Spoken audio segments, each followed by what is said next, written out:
Just raise the money and we'll shoot under whatever. All right.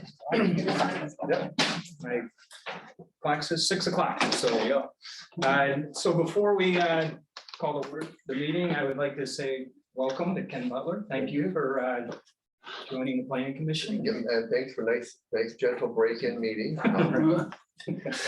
Be quiet.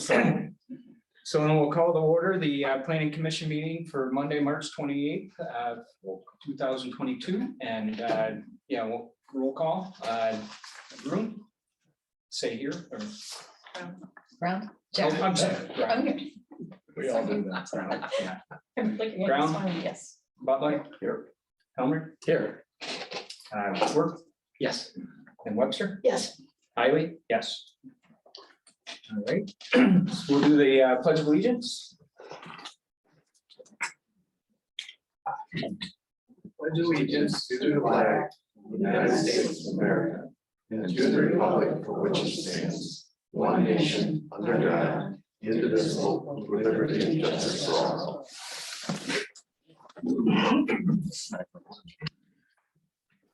Okay, so we'll move on to the approval of the agenda. Does anybody have any comments or changes to the agenda? Hearing none, I'll make a motion to approve the agenda as submitted. Second. All right, all those in favor? Well, I'll do the roll call. So we can just do a voice. Okay, so all those in favor, say aye. Aye. Aye. All those opposed? Okay. Okay, then on to the minutes for February 28, 2022. So, and thank you, Jennifer, for putting these together. So on page 1, are there any comments or any changes? Page 2. A little one on page 2. At the very bottom, after SAU request is within, there's a G in there.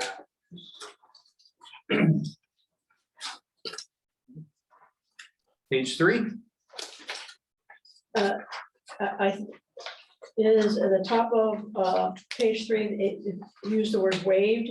Is it waived or is it WIVED? Yep. Yeah. I'm sure it's a typo. And then there's also in the 1, 2, 3, 4th paragraph, 1, 2, 3, 4, 5th sentence, right at the end, it should be within the grow. Same. from The down, G one again, down, right, I yeah. missed that. Page 4.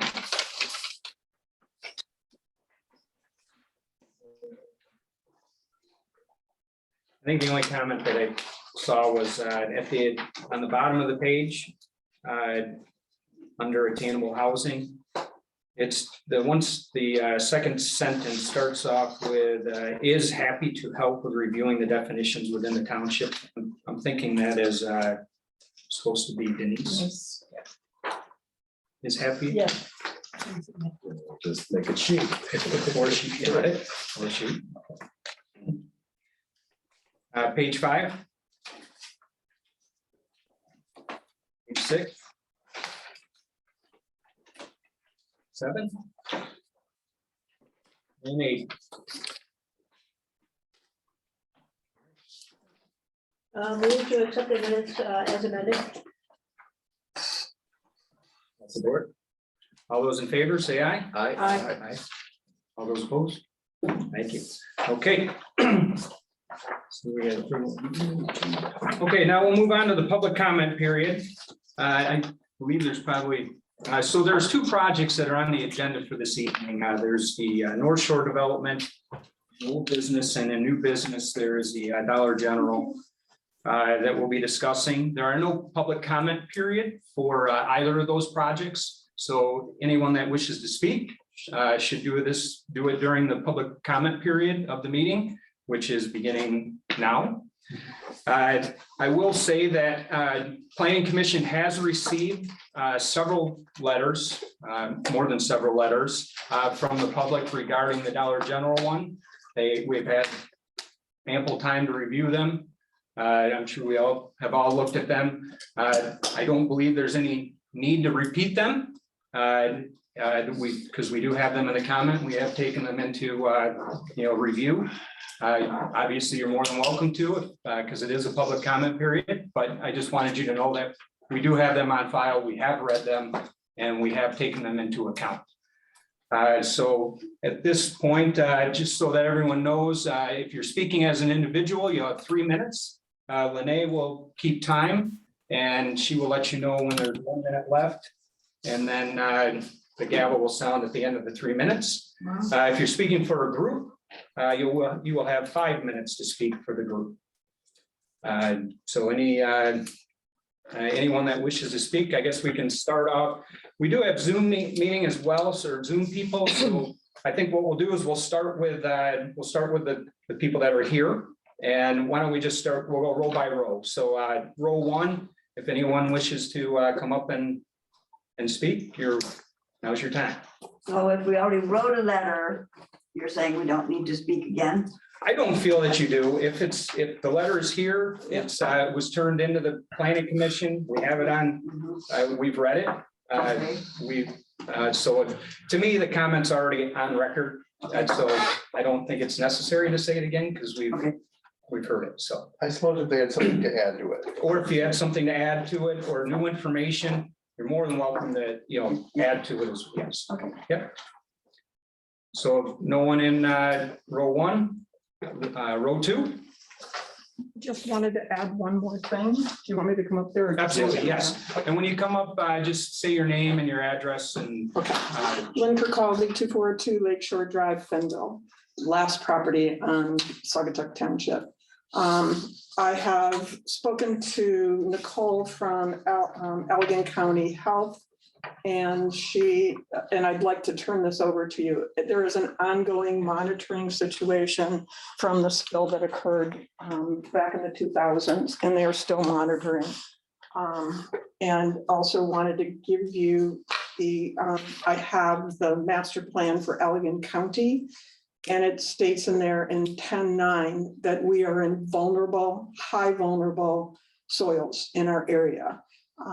We have severe erosion. I have neighbors that are losing it. And every time we add another impermeable building, roadway, etc., we add more water. Every time we take a tree out, we end up an old oak tree, according to a hydrologist that I spoke with, an old oak tree sucks up 80,000 gallons of water a year. So for every tree that's removed, for every roof line that's added, we keep on destroying the shoreline. And up in our section, we're taking major hits. I don't have a beach. And that's one of my issues, along with, is this a grocery store? And I have the Webster definition of a grocery store. And there's a copy for each one of you as well. Okay. Thank you. And this is the watershed for Ganges Township. This was done during that same time frame, and where all the water leads and how it permeates to Lake Michigan and the bluffs. Thank Okay. you.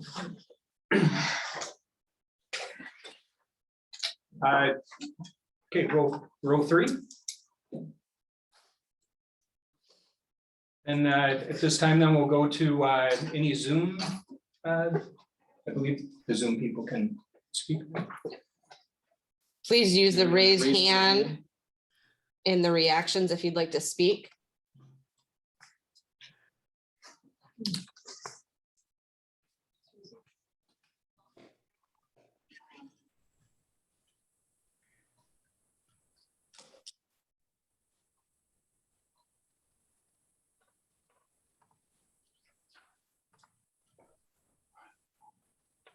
Last call for public comment for those on Zoom.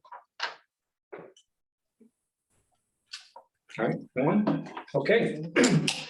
Well, then this will end the public comment period for the meeting. Thank you to everyone. So now we'll move on to New business. So new business item number 1 or A is select a secretary for the planning commission. Have anyone that's We can nominate. So it's my understanding that the secretary would kind of sign the minutes, but the minutes would be taken by Jennifer. And that will be an arrangement between Jennifer and the board of trustees. So we're looking for someone to kind of make sure that the minutes are. Okay, if you're just asking somebody to sign the minutes, not take them, sign the minutes, and whether we would have to go back and look in regards to the duties of the secretary, I'd be happy to do it. If you want me to take minutes, totally different. We have a recording. Yeah, I'd be happy And we to all do it. saw this evening that Jennifer has done a Yes, really nice job, so. I'd be happy. So I think we need a motion to nominate Denise Webster. I'll move that we nominate Denise Webster to be the new secretary of the planning commission. Can I have a second? Brown? Are we, oh, I'm sorry, are we just gonna, can we do a voice vote? Yeah, you Just can one do person? voice vote, Okay, yep. all those in favor of Denise Webster becoming our new secretary for the planning commission? Aye. Aye. All those opposed? All right, thank you. Thank you, Denise. All right, so now we're moving on to item number B, which is site plan review for Midwest 5 LLC, parcel number 20-032-046-00 for a convenience store at M89 and 68, property zone C1 commercial. Before we begin this discussion, I would like to put a motion on the table. And I would ask for a second. And then if it is seconded, I'd like to then open it up to planning commission prior to a vote, so we can all discuss this project in detail. But, oh, I'm sorry. Okay, I think I'm jumping a little ahead because I was going to have you. Yeah, they want to hear from. Yeah, so, but yeah, why don't we do that? I'm sorry. All right. Good evening, everybody. Thank you for being here. I provided a site plan review for the party convenience store Dollar General at 6825 124th Avenue. You'll recall that this is a site that was recently rezoned. It was a reconfiguration of commercial zoning.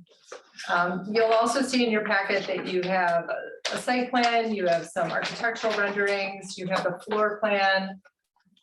You have reviews by the Allegan County Health Department for their well. Reviews from Pine and Newhoff, who are township engineer, as well as Pine and Newhoff is also the engineer for the Drain Commission. And there's a review letter from the fire district. I'll take a few minutes to go through some of the materials, and I want you to know that I did have communication with several residents talking about this project via email, via phone call. We did have several letters, and they were coming in as recent as I think this morning, and they've all been compiled and provided to you. This was a bit of a challenging review with the commercial zoning, because we recognize that our zoning ordinance does not always provide definitions for every single one of our uses. So we have to look to kind of common definitions that are out there, as well as best practices and definitions from other communities, as well as our own expertise. The topic of whether this is a grocery store versus a convenience store was one of those, because grocery stores are not permitted in the C1 district. After doing review and after doing the review that I did, I came up with two definitions that I wanted to kind of guide us, that a convenience store is a store in a convenient location, stocking a limited range of prepackaged food and household items in small quantities, but not for on-site consumption, food preparation, pharmacy, bakery, or deli sales. And to me, those were the distinguishing factors that you don't see in a convenience store. In a grocery store, however, it would be common to see a deli, you'd have maybe a bakery, you'd have a pharmacy, a garden center, things like that. And so based on those findings, as zoning administrator, my opinion is that this is a convenience store. So that is how this was reviewed. I will just go through a few of the highlighted items, and I think the first thing and the background information for you. This is a 10,640 square foot building. There's an extensive tree line both along 124th, also on the off ramp that's within the tree canopy overlay in our master plan. The applicant originally provided a site plan where the building was closer to that interchange. And we did work with them and say, you know, we have our master plan, we are looking to preserve that tree canopy, how about flipping the building? There were also different concepts and layouts for some of the architecture that we worked on together as well, just to make sure that they were moving closer to our architectural standards.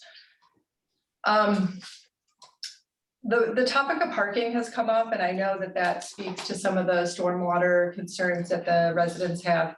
Our zoning ordinance would require 80 paved parking spaces here for a 10,000 square foot convenience store. So we all know that is excessive. That's in our book though. You do, as planning commission, have the ability to waive parking. And the applicant is suggesting that they build 36 spaces. I'm thinking that maybe that could even go down to 30. I mean, a convenience store, it's a quick trip. It's not a place where you're in there for 2 hours with a 2-page grocery list. You know, I'm certain that there won't be many staff there, you know, maybe 2, 3 at a time. Certainly they can speak to that, but you know, you as a planning commission have the ability to ratchet that down to, you know, offer them the opportunity to state what they need for their business. And maybe even push that a little bit lower than the 36. So I'm hoping that you could talk about this as a planning commission and think about how you would, you know, move closer to what our residents are asking for in terms of limiting impervious surface, because we have that ability. And just don't even show the bank parking. Just keep that undeveloped. There are some other parking items in regard to where it's placed. So, you know, overall, I think that we're missing several things in the site plan and staff's recommendations to postpone a decision. And should this come back to you, we would recommend that the parking location be modified. So only a certain percent can be in front of the front facade. So that's the big thing on parking. We found that the setbacks are met. We don't have a maximum size for a building. We just don't. There's no way to say that this building can only be 5,000 square feet. We just don't have that. I wanted you to see the floor plan so you had a clear understanding about just how this is more of a convenience store, not a grocery store. There's no produce, fresh produce area with the, you know, water sprinkling on the greens. You know, it's convenience and coolers. And we can't regulate the footprint. We don't have correspondence from MDOT. M89 is MDOT jurisdiction. The planning commission cannot say your driveway needs to move. Your driveway needs to be this wide. You need to add a turning lane. That is not our purview. I have talked to MDOT via email and via phone. They are requiring a traffic study be conducted. They do not have that done yet. They have not made a determination on the exact location of the driveway, the design of the driveway, or if or how any improvements to M89 will be required. So that's one of those reasons why I think we just don't have the information to move forward. But I do think it's important for everyone to know that's not our purview. Buffers, I added, you'll see a condition about buffer areas. The site plan shows the wooded area. I think it would behoove us if that wooded area were labeled as a buffer, that it were labeled do not disturb. We'd like to make sure that that is in writing, again, to respond to a lot of the letters that we've received. I talked about the bag parking, stormwater, that is, again, the purview of our drain commissioner and our township engineer, who's provided some of that information. The tree protection zone requirements of section 40-113. So only 10% of trees shall be removed. There are 8 trees identified within the 70-foot front setback for preservation. It's west of the entrance drive. But none of the trees east of the drive are protected. No, it would be nice to see the site plan revised to protect those trees as well. As many as possible. Maybe the septic fields can be modified or even turned 90 degrees. Maybe the drive aisle could be reduced to 24 feet, 25 feet, and have the septic fields inched. I guess that would be east, north or east. I think there's some room there to comply and honor the zoning ordinance when we talk about tree protection. I hope that everybody understands that as a planning commission in the past, you've been very willing to work with applicants to adhere and better address the kind of the vision and the overall desires of our township when it comes to development. We don't need just a plan, a square plan dropped into a site, like where we can be creative and move things around to save trees and to minimize impervious surfaces. We welcome that. As staff, I welcome that. I shouldn't speak for the planning commission, but this is just my staff opinion. Item number 7, there's comments from the fire district that need to be addressed. There aren't any sidewalks proposed. And this is kind of a double-edged sword, right? I think this is something that you could talk about as a planning commission. You know, in the future, and we're certainly moving towards a desire for more walkability, but that comes at the expense of those trees. So, you know, how do we balance those two desires? Like, we don't have a requirement for sidewalk. You could certainly ask for an easement. So one day, if a sidewalk were to come in, we have the right to put it in at our expense. But you know, that's a tough one. You know, I don't know what the walkability is per se in that part of the township. I see it more here on Blue Star where we have the trail. I'm not sure about that. I mentioned MDOT and the drive aisles. I mentioned the sidewalks. I did also state that wheel stops should be added for the parking spaces that abut the building to maintain a safe passage. We don't have a dumpster enclosure. We also noted that there should be no outdoor sales. We don't want to see racks of pool noodles in the front of the building. We want to see that all inside. Additionally, we don't want to see racks that you use for stocking your materials lined up near the dumpster, because we've seen that in other places. All of that needs to be fully enclosed with either in the building or in the dumpster enclosure with the doors closed. Lighting came up quite a bit from the public. And I know not everybody had a chance to review the site plan before writing that letter, but the lighting that's proposed is very minimal. They are decorative goose head lights that are mounted on the building, and then the lighting is pointed at the building. So they're more decorative down lights on the building front. There is no parking lot lighting. Again, because we've heard loud and clear that there's a concern about overlighting places and our dark skies. the lighting that's proposed, I think there's 6 or 8 bronze goose head decorative lights. Let's see. I'm kind of moving on.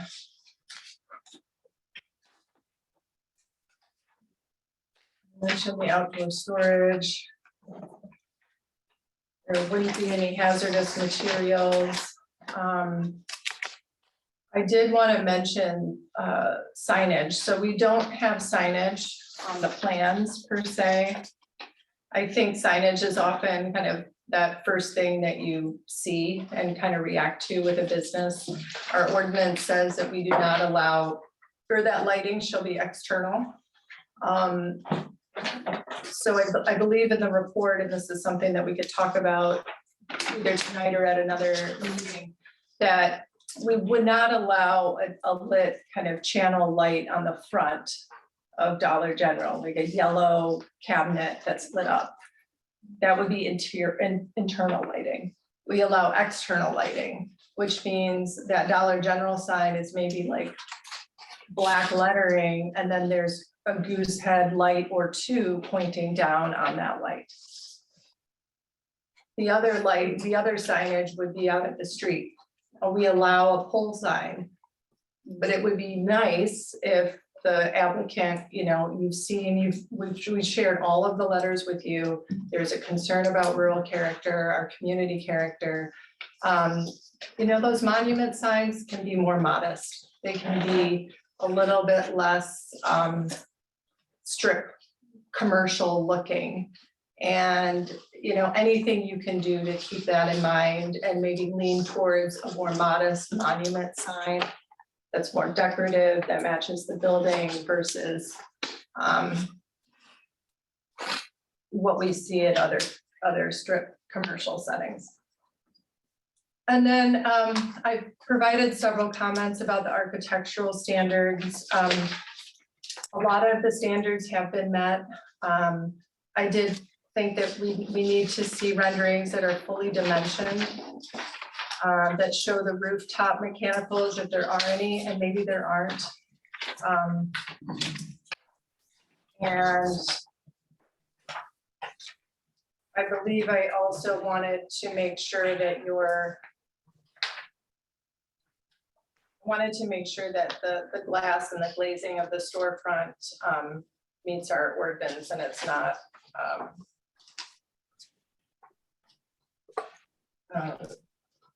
I'm sorry, that it's not tinted or reflective. I realize I didn't quite list all of that in here, but I do think the renderings need to be updated with a little bit more information.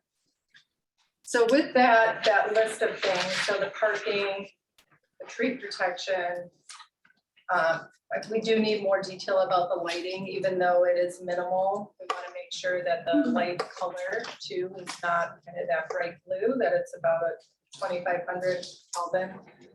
The MDOT permitting, signage, the dumpster detail, and then any revisions from the Drain Commission, the Fire District, and the Township Engineer. Those were some of the high points that I had in the memo.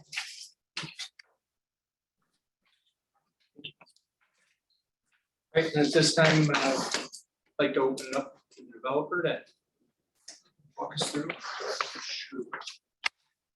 Good evening. Thanks for having us. My name is Jason with AR Engineering. Working with Midwest 5. That's Jared DeBorsney and Scott. Scott's principal and attorney. So they're both here to assist as needed. I'll grab the plans. We'll just run through these real quick. You guys have, sounds like you guys have been able to take a look at everything in rather detailed form. So just here to really answer any questions that you guys might have.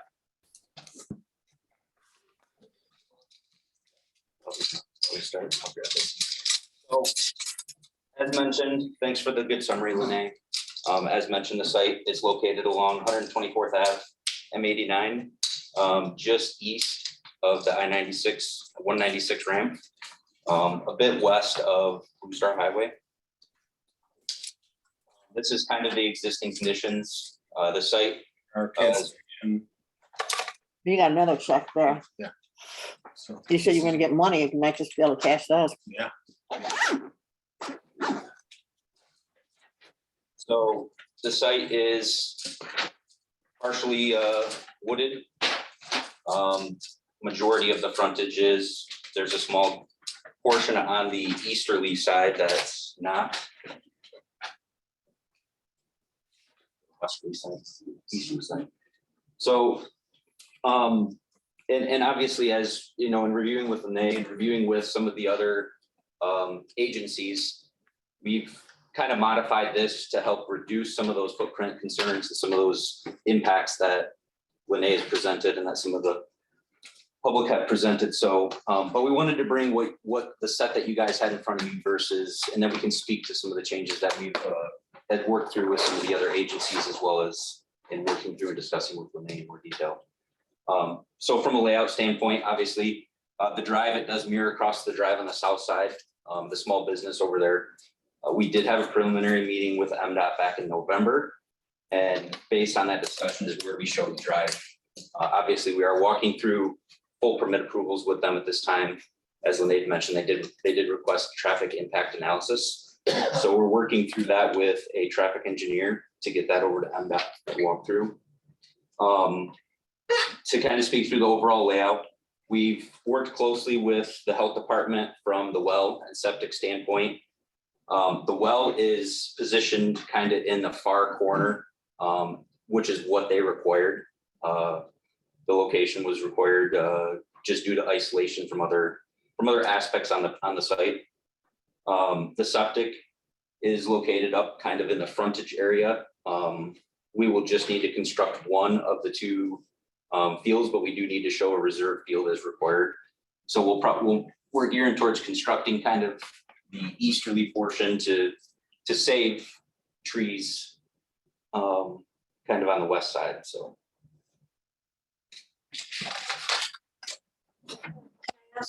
Before you turn that over, how many spaces are you showing on that particular? So we're showing to construct 36. Okay. So we do show the banked parking as previously submitted to just show, because I guess in reviewing early on, we were under the impression, understanding that we really need to show that we can fit what the ordinance requires. Is that what bank? I didn't know what. Yeah, so the banked parking is that, yeah, that there's the space available to provide that. Okay, thanks.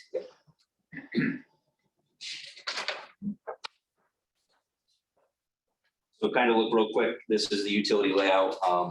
From the stormwater management side, we're collecting all runoff will be collected through some vegetative swales. This portion will be collected through some vegetative swales that routes back to a large storm basin, and the building will be hard pipe roof drains to the storm basin.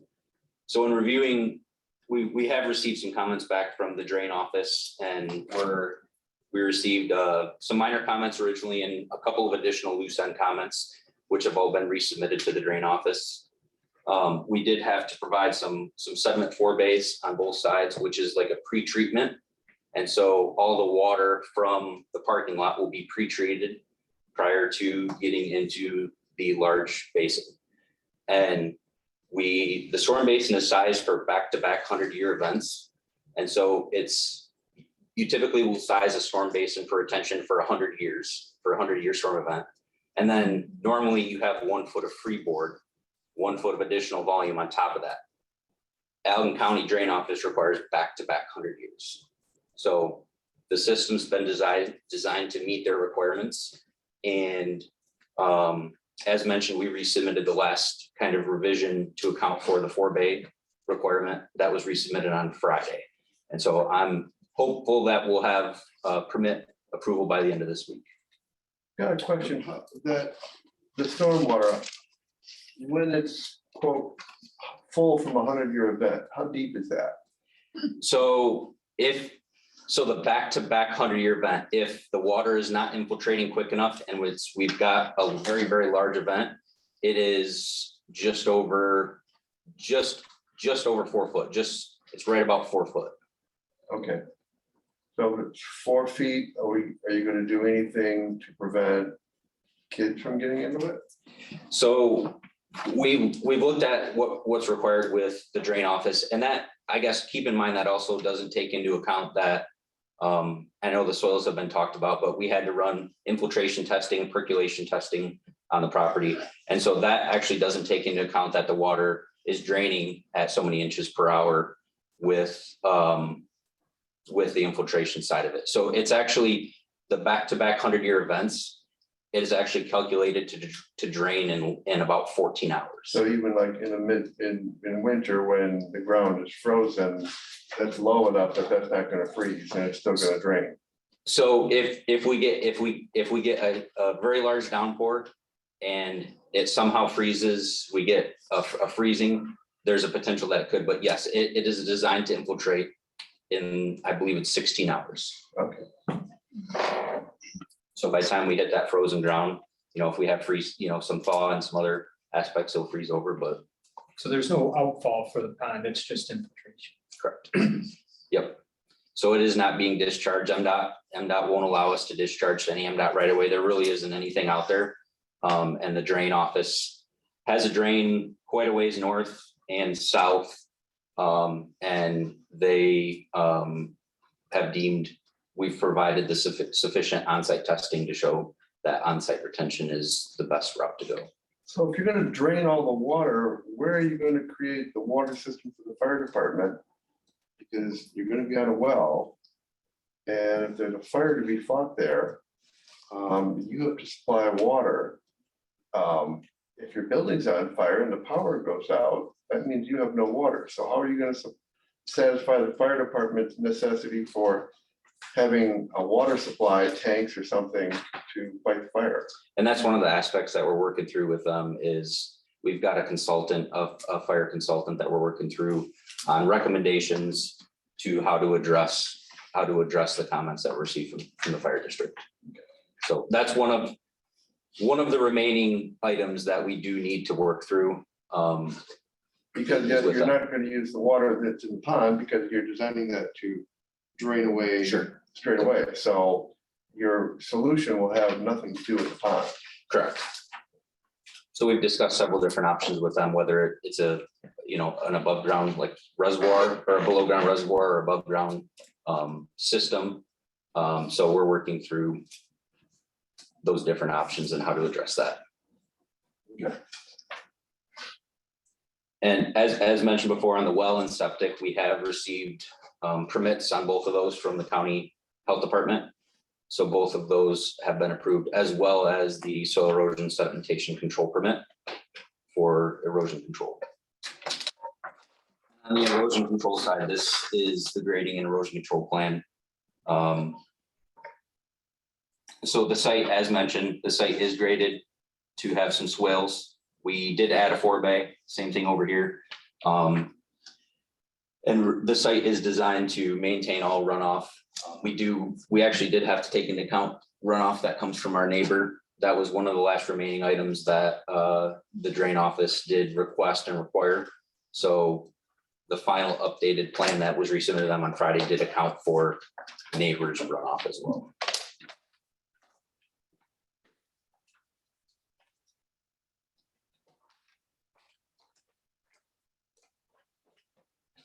And that really kind of runs through the majority of it. We've got some details just really with parking, some erosion control, some pavement sections, curb and gutter, and then walking through how the septic's designed. The bed system, absorption bed system. And then from the landscaping, obviously, in working through with the township team to try to reconfigure a few items to minimize that front, the tree protection zone kind of sits right here. And so in working through some options to rearrange some items, minimize some drive aisle widths, move a few things around, we're looking to try to save some additional trees kind of up front. And so obviously the landscape plan could change a little bit if we're able to save a few more trees in certain areas. We may move some things around, move some trees around. I do notice in my report, and I swear I counted all of this stuff, but I would make sure that you meet our buffer landscaping requirements on all sides of the building. And I just. About that later. It's probably. Certainly you can count trees that are preserved, there's probably a bit of a give and take, but. Yeah, because the existing tree line kind of cuts this corner, and so we're intending to try to preserve some trees along that east, and then obviously this whole area up to about here is preserved, so really it's focusing on the front and then the rear, obviously outside of that. Preserved. Your intentions regarding landscaping for the detention pond? So we've got existing trees that will remain. We do not currently have much other than kind of tucked back in this corner. Obviously, there's, other things would change too. We tried to minimize the number of tree plantings kind of in this area simply because of the banked parking in case it was a requirement at that time. But I'm sure we could verify the buffer, verify the total tree count, and look to see if we can move some things around if there's kind of some more permanent screening back there to kind of prohibit or minimize the visual of that basin. I was more curious regarding like the plant, the seed mix and was it? So it, I don't know that I don't know what you've been doing lately in some of these basins, because it's designed as a retention, so I don't know if we'll be looking for. Yeah, so the bottom of the basin will remain just native sand to help the infiltration, and the banks will be seeded and lined with soil erosion matting to avoid erosion into the bottom of the basin. Okay, so the bottom would be sand and then the sides would be. Like a native seed, a native grass mix. Okay. Yeah, I don't know if we have a spec for a native seed mix or not, but that's just something that we've been talking about in special advisory committees regarding landscape ponds and have it being more of a native, look to it. So that. Yeah, we generally do that along with, this one's not super steep, but just given its size, and erosion matting to help keep everything in place until that native seed takes hold and is established. Okay. Did you put topsoil on it? On the slopes. On the slopes, not on the bottom. The bottom will remain sandy to help with that infiltration. One thing that we discussed preliminarily with one of our partners with the Outdoor Discovery Center was regarding the landscape, really any of these native landscaping is the idea of like a 3-year maintenance and monitoring program where, just to make sure it gets established and that it, that we're watching it and that it's not just seeded and then, you hope for the best and, we all know over time erosion and. Yeah, we've entered into similar agreements in the past. I'm sure we could work something out. Thank you. One of the things I noted when they report was that a dumpster enclosure has not been provided. You're gonna have to. Yeah, so we can, and we can definitely provide that. So the dumpsters will be back here. They will be fully screened, fully enclosed. It's typically a 6-foot board on board. And then the gates will be, I believe we normally have slats. Yeah, it's generally a 6-foot high shadow box fence with a chain link fence with brown privacy slats. That match what we're supposed to. No, I mean, I think it would be nice if the gates match the building. Obviously, that's you're gonna have to get with Renee about. Yeah, and we can work with staff to find something that's suitable. All right.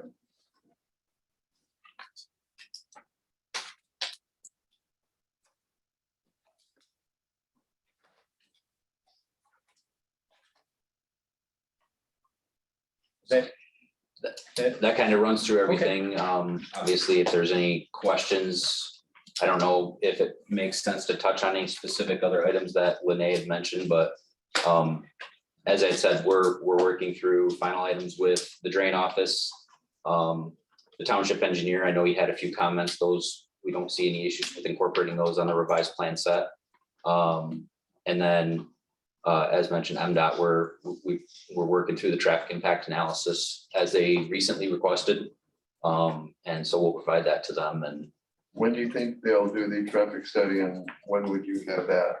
I believe they gathered traffic counts, but I believe they gathered traffic counts last week. So MDOT has requirements on timing and when, and then based on seasonal projections. So all that, everything has to be incorporated into when they previously took counts. And then you have to be a pre-qualified engineer to provide that. So give a timeline on about when do you think you might have something you can come back and present to us? Because we got different pieces and before we work on our piece. Yeah. If you're not gonna be able to clear another hurdle, I don't want to spend hours on this. Yeah, no, we don't foresee any issues. We're resubmitting to MDOT probably within the next day or two. Okay. Is there a paint scheme, color scheme for the building set up yet, or is that to be determined? The reason I mention it with regard to rural character, some of the popular schemes have been, kind of farmhouse white, that kind of thing. And given the building of this size, that could be kind of out there with regard to trying to keep a, kind of a sedate setting, given the scale of the building. We've worked with the NA to come up with a few different renderings. I can tell you, we probably won't be going for white, more of a earthy tone, tans and neutral colors. There'll be, I'm sure, some white trims and accents, but nothing. You're aware of that? Yeah, Okay. it's definitely more of an earthy tone to kind of fit within the wooded nature of the lot.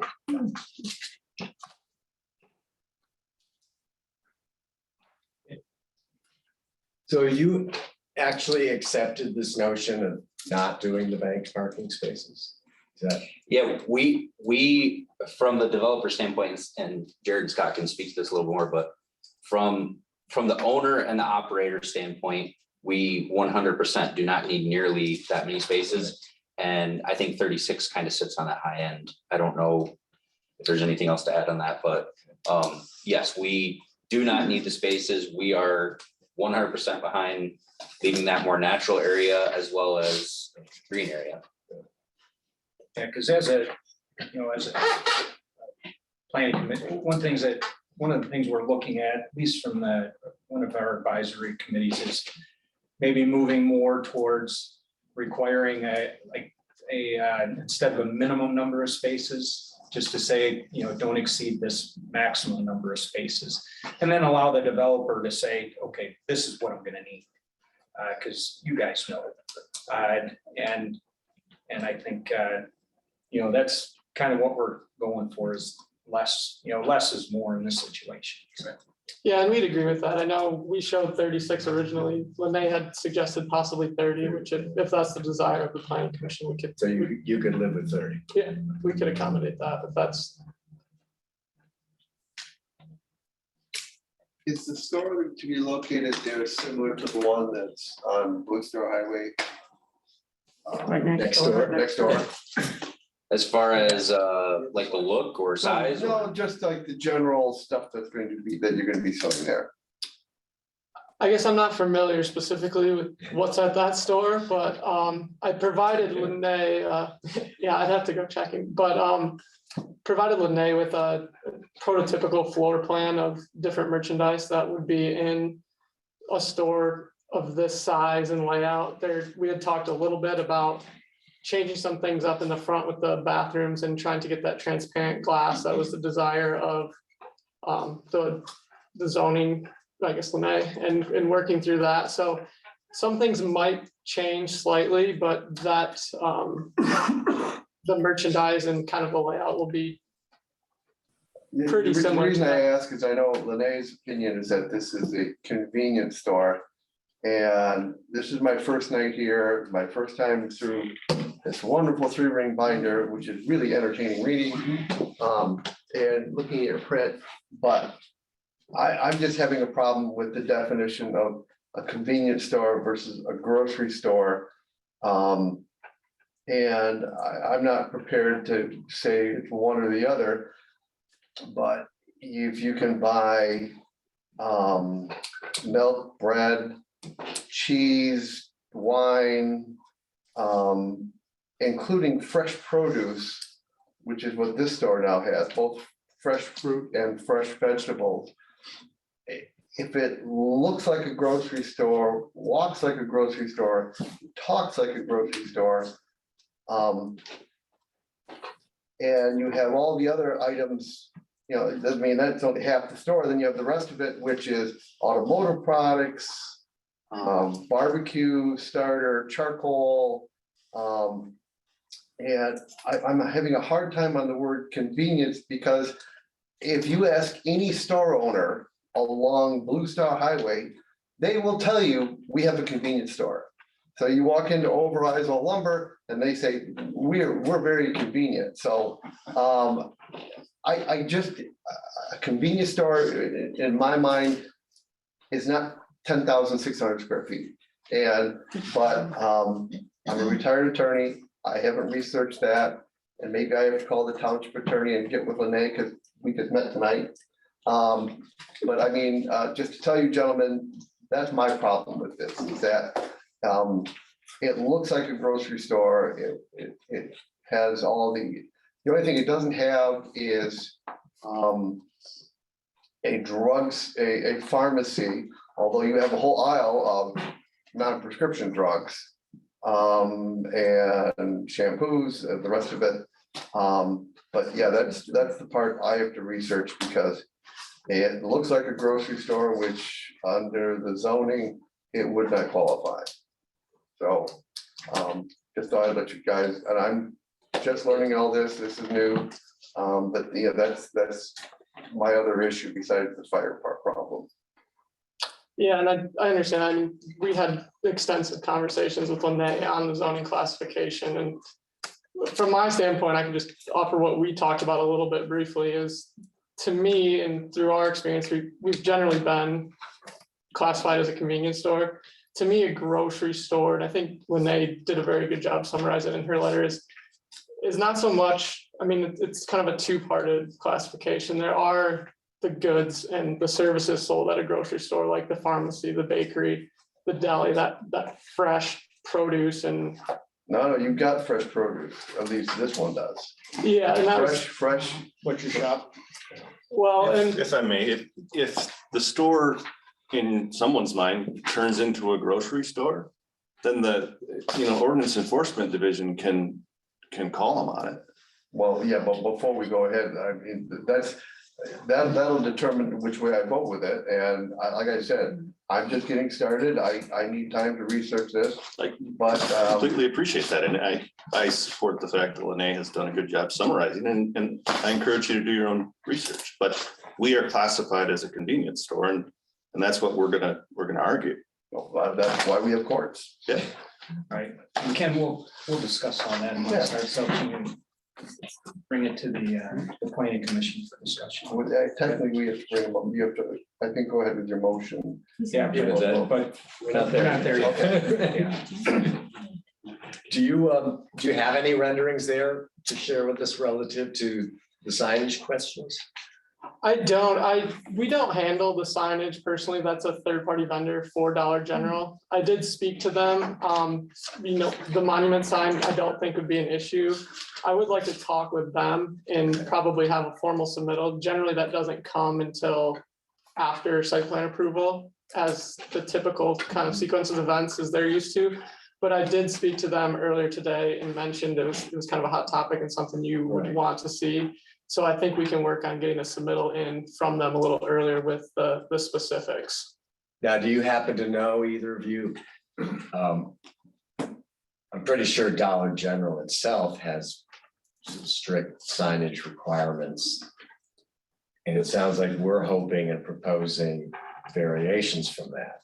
I mean, the standard sign like right next door, Mhm. that's the only one I've ever seen on any Dollar General. So is there a There is some movement to flexibility modify there. and- I think over the years, and it will be dictated by the ordinance and what's required from the ordinance for the signage, but in terms of getting rid of the interior lit signage and the big raceway sign, there are some different options for exterior lit signage with the gooseneck lighting and a monument sign at the road in place of a 20-foot pylon sign and different things like that, ultimately they will have to meet the ordinance, but there is more flexibility there than I think in years past. Because it would be helpful to see some of those. Yeah, absolutely. And I think that's something that I can get and sent Okay. in terms of examples, but I'd also like to get working with them on a formal submittal, so you guys have Sure. that paperwork.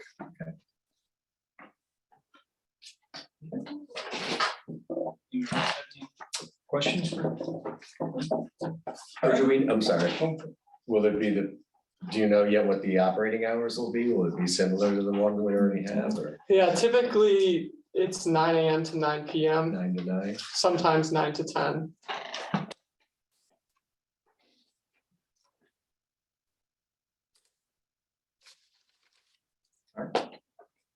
Thank you. Thank I you. mean, I'm sure we'll. If there's any other questions that come up. All right, so then moving on to the our discussion as planning commission. But before we do that, spoiler alert, I was gonna make a motion. And what I'd like to propose and just get this on the table that and hopefully get a second, and then we'll move on to a discussion amongst the planning commissioners. But just based on staff comments and the fact that staff has recommended that we postpone any kind of decision. I'd just like to make a motion that we postpone any decision on this based on the recommendations from staff listed below here. And I guess I probably don't need to say any more detail. So that's set on a timeline, is it like for 1 month, 2 months, or? No, no, I think that'll just be based on how quickly the developer comes to us with, or comes back to staff with the information that, they have need. So, I'll second that. okay, Can the chair make a motion? I believe he can because he doesn't lose his right to vote, even though he's chairing the meeting. Right, but are they able to create a motion? I think they are. If you would like to be, Okay, that's all right. no, if you want to be on the safe side, I'll make the motion to postpone. I think we'd be better, and then we may need That's to fine. check so whether the chair can make a motion. Is that it? Yeah. I'll second that. Thank you, sir. and then this time I'd like to open it up for discussion. So Right. before we take any kind of a vote on this, on the motion. Because this is where we can also discuss timing and other Right, requests or requirements for renderings and information that. right. I mean, we've touched on a lot of that and you guys have been very cooperative. If we may ask you. Regarding, I guess, obviously that we're postponing a decision, a conditional approval or anything. Can we receive more guidance from the planning commission member as it relates to the tree protection zone and the desire there? The ordinance does allow greater than 10% removal, and which has been done in other areas of the township.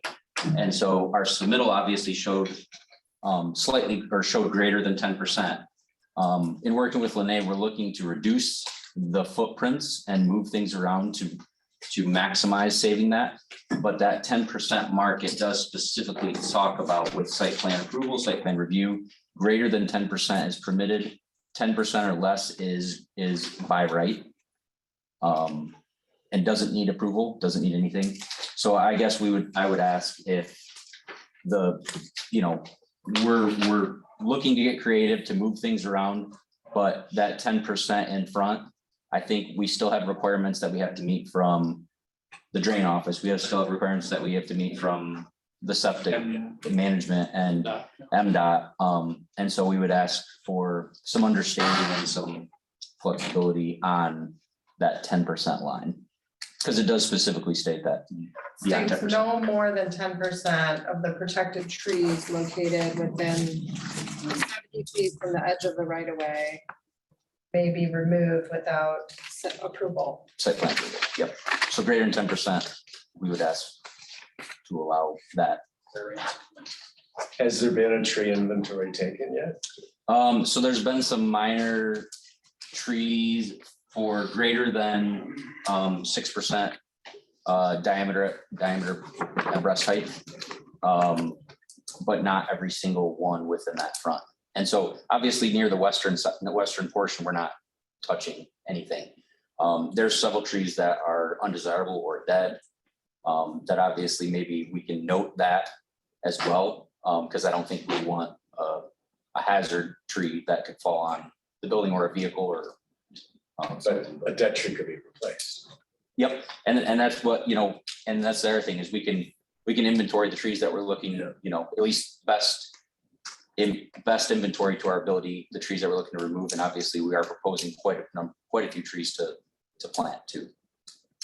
Because we're, just be sensitive to the fact that in the last 2 years, we've had instances where tree and landscaping agreements have not been honored by applicants, successful applicants. Okay. It's a hard thing to fix after the fact. Okay.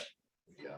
And we're also, Chair Eiley's mentioned these special advisory committees, and one of them is actually looking at strengthening and tightening our existing tree ordinance. Okay. That's not going to happen in the next month, but it is in the works.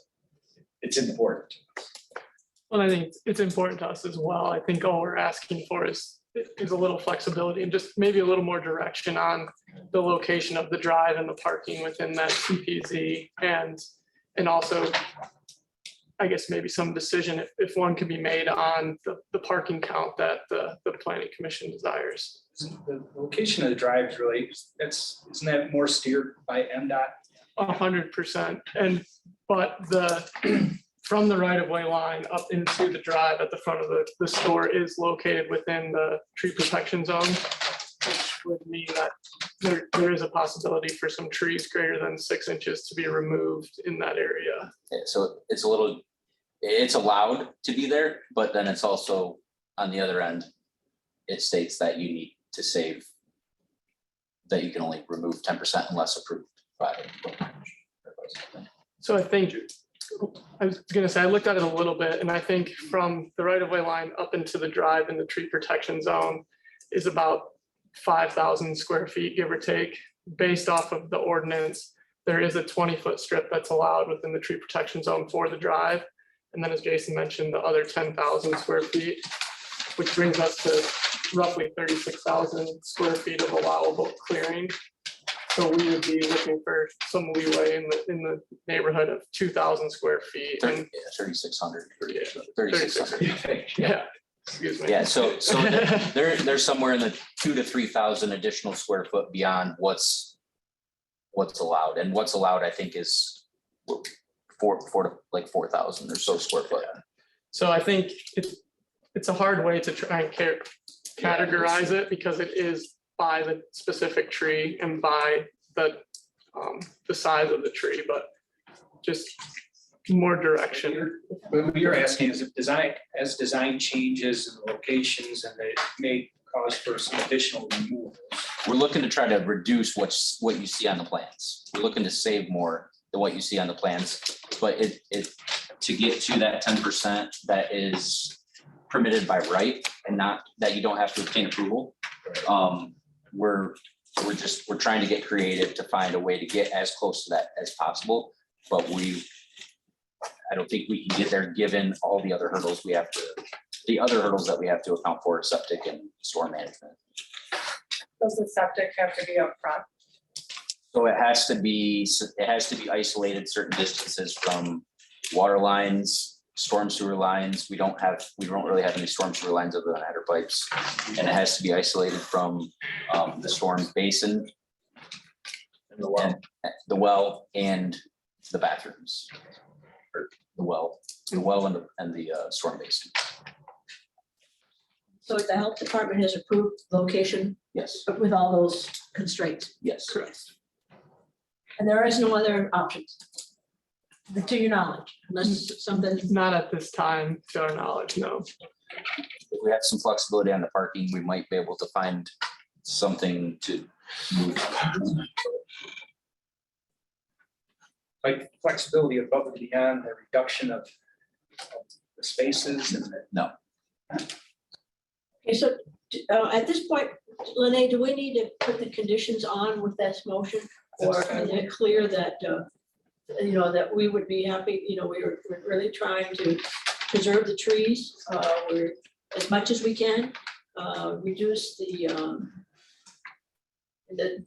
water drain off and surface, we're going down to possibly 30 parking spaces. We do need a dumpster detail. The signage, we need to have more clear in regards to the signage. I'm a little concerned with this has been brought from the public in regards to the contaminants and the soil contaminants. Is there a way that we can have more of a detailed discussion with the health department as to whether there is a concern with soil contaminant? Contaminants across the street, yes. I don't know. I have not seen this letter. I know that There was a that's- leak several years, Yeah. And At the gas station. This property. and that's come up in a lot of the. yes, and so whether that we need to check on that more diligently in regards to, is there an issue with soil contaminant? Did you guys do a phase 2 environmental site assessment of it? I could speak to that real quick. So we did conduct a phase 1, which consisted of a site visit and a review of some other assessments that were done back in 2018. But because of the historical use of the site, the soil and groundwater was slightly contaminated just because of the fertilizers and different things that were used there. Through our review of the 2018 data, there was a data gap because of that existing structure on site. Nothing was done in or around that structure, which is very close to where our building's going to go. So we did go back out and have some soil sampling done around that building. And it did not, nothing came back above the criteria required for contamination. So we will be required to do a BEA and due care plan. As a part of that, that will suggest how to deal with groundwater and on-site soils. So Jason mentioned it, we did a geotechnical investigation. The groundwater's down at 15 to 17 feet. So we don't see that being an issue. The on-site soils will obviously have to be manipulated and moved around as a part of construction. So none of the on-site soils will be removed from the site. And if they, for whatever reason, do have to be removed, they'll be tested and categorized prior to. And I do have a summary letter from our environmental consultant that I could pass around to you, kind of summarizing all of that information. Thank you. Yep.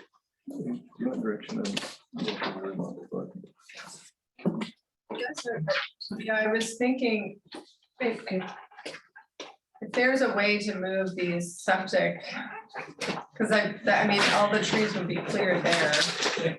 Well, it's just for the individual, so the easterly one, which the tree line kind of cuts through maybe close to half of it. That would be the limits of what would be built. The reserve field doesn't have to be built. And so it would not be disturbed. Or could you switch it? If there's, Well, I think we're showing the less impact. We're proposing the less impactful to be the primary.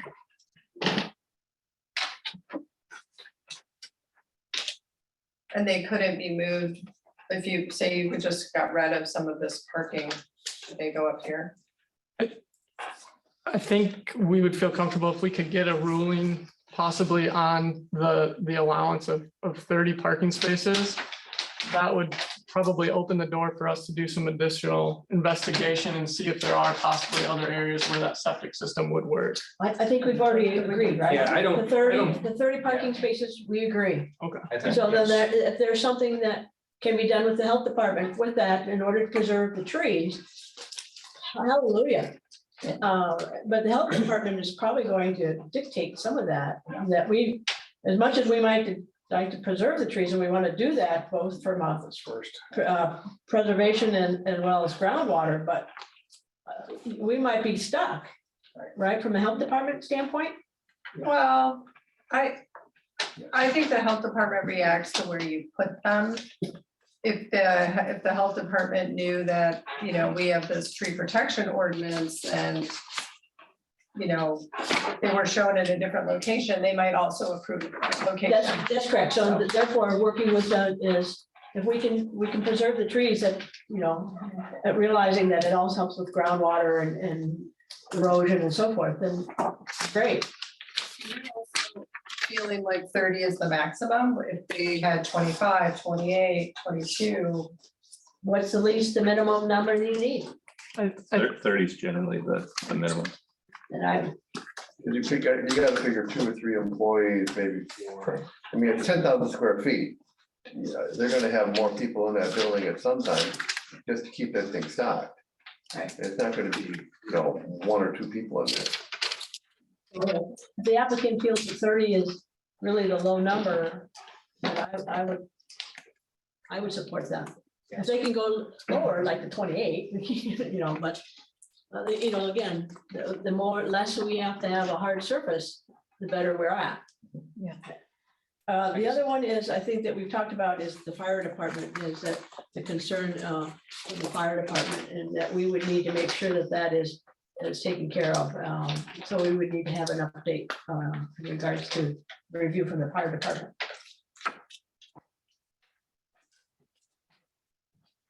Of course, the MDOT. Right. Permit, which I'm in the driveway. And I'd like to see the landscaping for the pond and for the maintenance monitoring. Yeah, the landscape plan does not meet our minimums. So are we then asking them to resubmit a site plan so that we are able, when they come back, that we as the planning commission is able to see a complete and site plan? You mean landscape plan? Just everything. We can't approve it if it's not. Well, we have done that in the past, Wow. but I'm just asking, is that what we're at? Is that a whole new site plan comes in? So that we're able to see that each one of these issues are Revised plans. For a resubmission. all right, Revised plans. that's fine to me. Yep. Did Okay. you all vote on that? No, we're about to. Well, we haven't yet. I just want to make sure that everybody that has something to say and wants We to say. haven't their voted piece. on the motion on the table. No, we haven't. I'm good. I had a few questions, but they've been brought up by other people.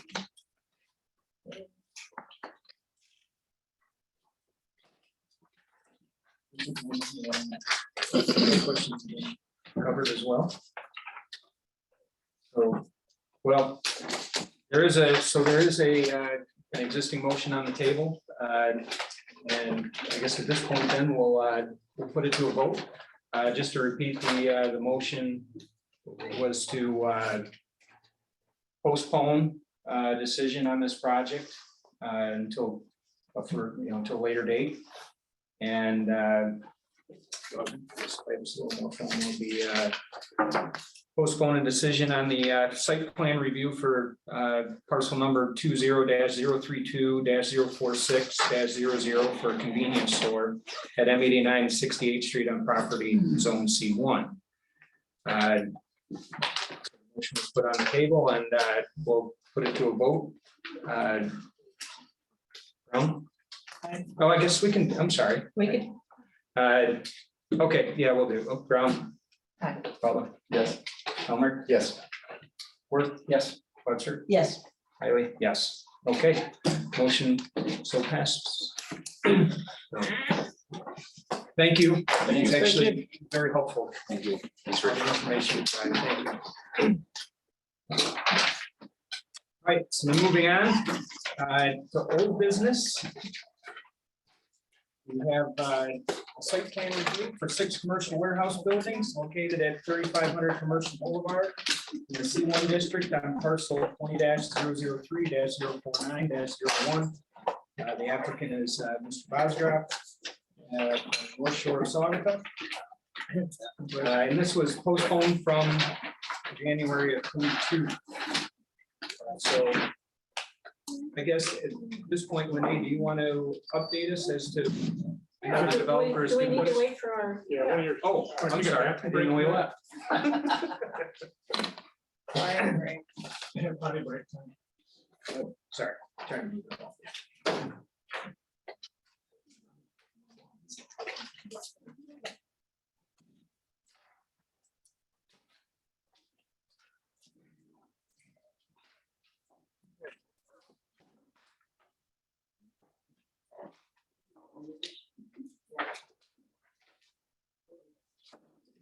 I don't know if Becky's on.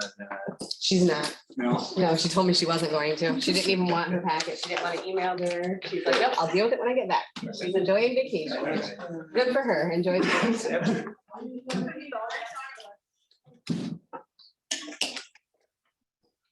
Anybody on it anymore? No, no, we still have some people.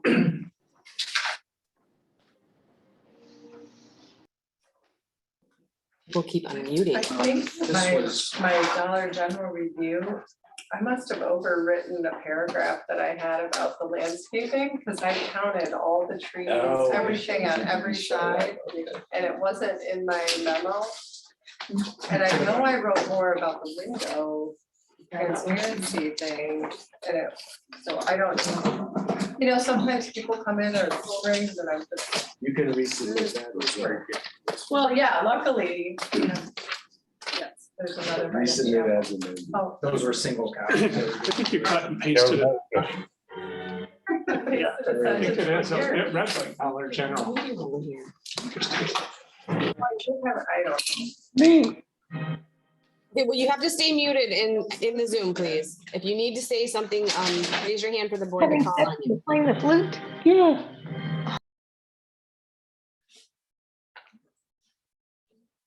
Do you think that's a real? I have no idea. Sometimes you We've get had hacked. some. Well, I said who keeps muting and they said me. Those were the good old days.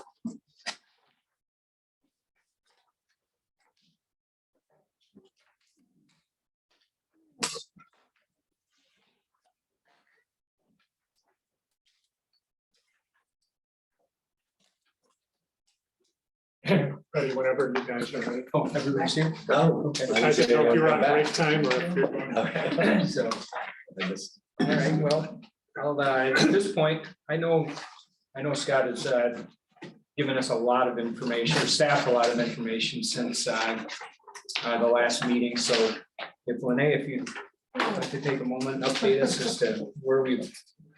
Yes. That's like, where do we start? I think what I would like all of you to know is that I appreciate your thorough review from the last time this came before you.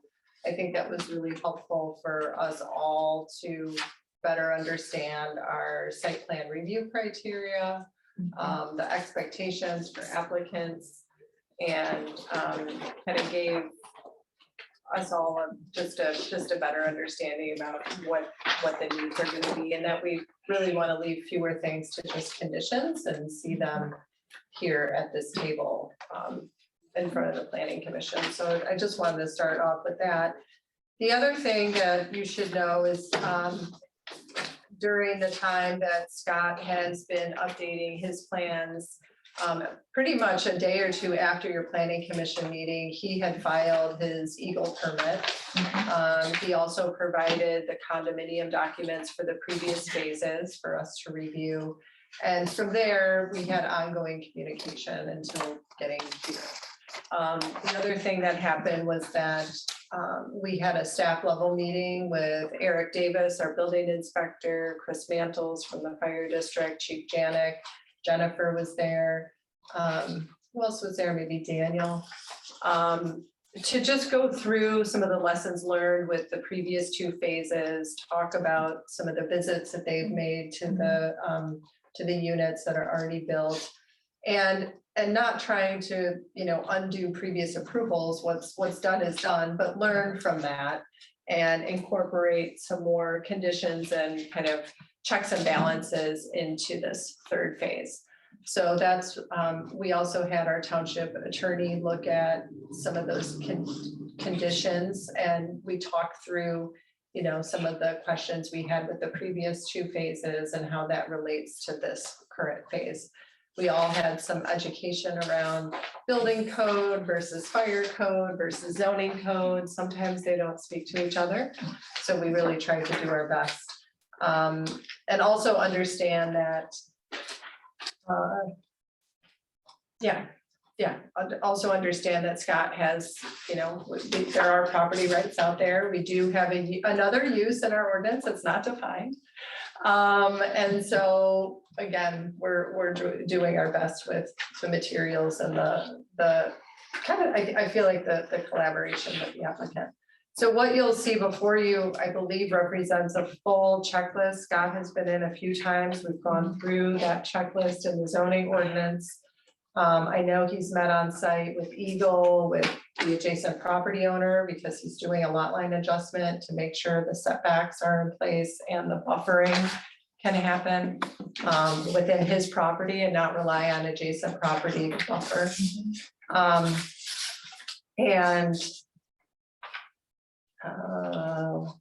What else do I want to say on that? Let's see, I did provide a review. I know Scott has prepared and submitted utility plans which show a bathroom in each of the buildings, ADA restrooms in each of the buildings. We should all know that those buildings can be further divided inside. There could be additional bathrooms placed. And if there are, that would be subject to building permit, mechanical permit, electrical permit, all the permitting and building review and review by our township engineer too. But this is kind of the baseline, but those can be changed. We did include some conditions. I guess I should maybe just start with those because I think that everything else is pretty self-explanatory in our staff report. But I'm happy to answer questions. A couple of things is that because there was this confusion about storage versus wholesale sales and service, we asked for a few things to be updated on the plans. So, and we're kind of restating those in this set of recommendations. So I worked really hard on these recommendations. I know you guys like to modify them and change them, but I tried really hard to put them in a good order for you and start from the funnel. So the big picture down to the narrow. And they all have a purpose. So, and you can add to them. But the first one would be that buildings designed and used within this phase shall be for C1 permitted uses only. Just including that. I know that, of course, our zoning says that, but I think it's important to have it here. Number two. Lenny, can I add? Yeah. By that statement?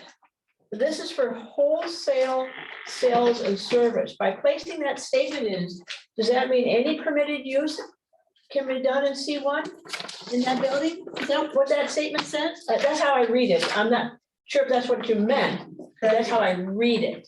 Yes, that is what I mean. But I get to, there's another condition about a change of use in number 4. So.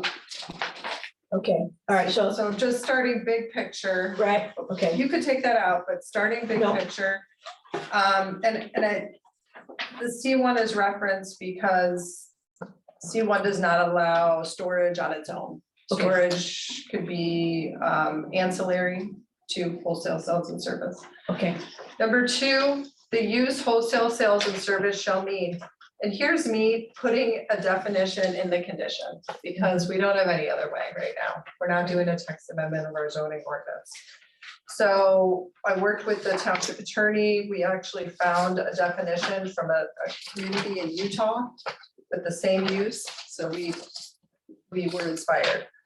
Wholesale sales and service uses are involved in the sale, lease, or rent of products primarily intended for industrial, institutional, and commercial businesses.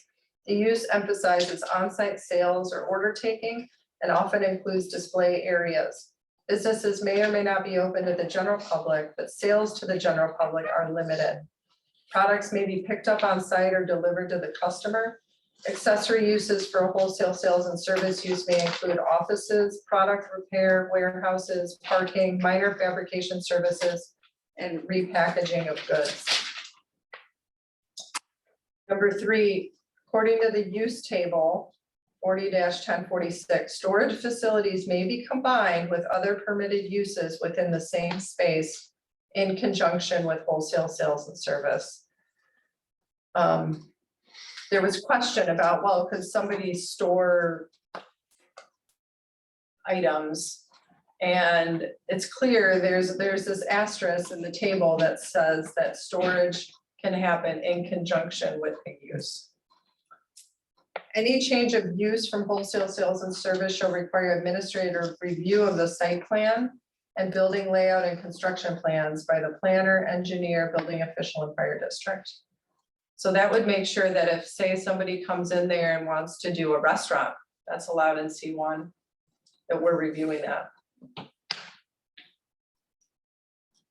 Any change to the building interior shall require administrative review of the site plan, building layout, and construction plans. Applicable permit shall be issued prior to earthwork. So again, if they're adding bathrooms or doing modification inside the building, we want to have just staff level review, so there's a clear understanding of what's happening in there. There were a lot of concerns from the fire district about safety, what's being stored. 6, creation of a condominium would also require administrative review.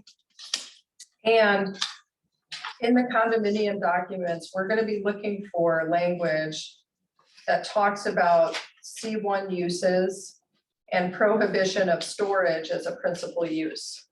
We want to make sure that people buying in there know that this isn't a self-storage facility. Outdoor storage would be prohibited and that trash would be disposed of, and no residential or overnight occupancy for sleeping or dwelling would be permitted. We're going to be looking for that language. I mean, that's a requirement now, but it would also be something we want to see in the condominium documents. The landscape plan shall be provided that meets the requirements of 40-878. I think there were a few minor adjustments that I noted to that. Tree buffer areas, which are part of the required setback, shall be preserved in their natural state to meet the buffer and applicable landscaping requirements. So that's just a required condition. No hazardous items shall be stored on the site. Outdoor storage would be prohibited. Again, no residential use or overnight occupancy. I'm just spelling that out separate. No permits, no construction permits issued until Eagle permit is provided to the township related to work within the critical dune. The use and structure shall at all times comply with local, county, state, and federal requirements. All the fees need to be paid before any certificates of occupancy or building permits are issued. Conditions from the other reviewing parties must be complied with, and then anything else you'd like to add. So I know I really jumped the gun, but I wanted to kind of address some of the things that we had talked about at the last meeting. There were concerns about future uses, ownership, utilities, all of that, but you have the review from Dana.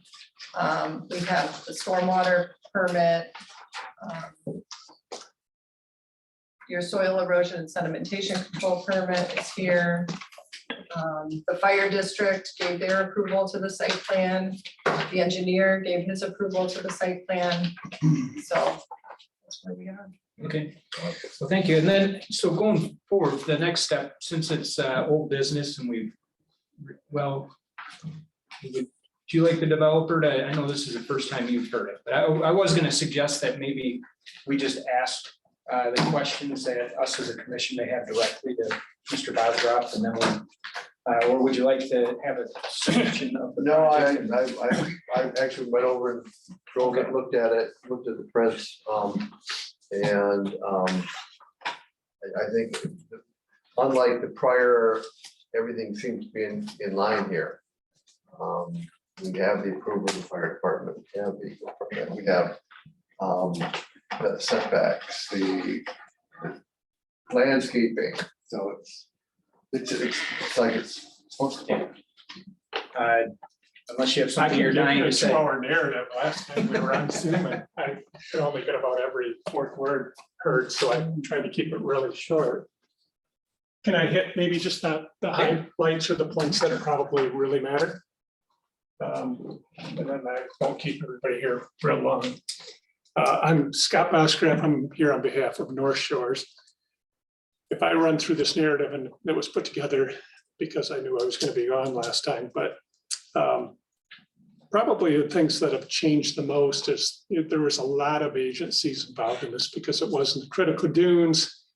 Allegan County Drain Commission has been pretty absent the last decade in this area. And now Prima Newhoff is doing their reviews for me as their drain commissioner. So that is new. And they spoke a little bit at length today with the dollar store, but it is actually different than that. And we did the ring test too, and we were dropping out by us because we're basically beach sand between 22 and 28 inches per hour on the soil out there. Allegan County and the Drain Commission only allows you to use a maximum of 10. So if you think about it, capacity is already double from reality over by us. And then the Dollar General store spoke correctly. If you're not connected to one of the drains, you got to have two 100-year floods back to back, and then a 1 foot freeboard. So the retention basins are just huge in size out here by our project in the dollar store also. And I actually met with the drain commissioner in our office in Allegan County, and I'm just like, this is just crazy. We're dropping 28 inches an hour. We got to map this thing for 10. So in reality, we're about 5 or 6 times what we would need there on a 200-year back-to-back events. And she said, what we like to happen on Monday is the phone just doesn't ring. And I go, really? And she said, when we get a big rain, we do not want the phone to ring, and nobody maintains drains and nobody keeps them up. So the bigger, the better.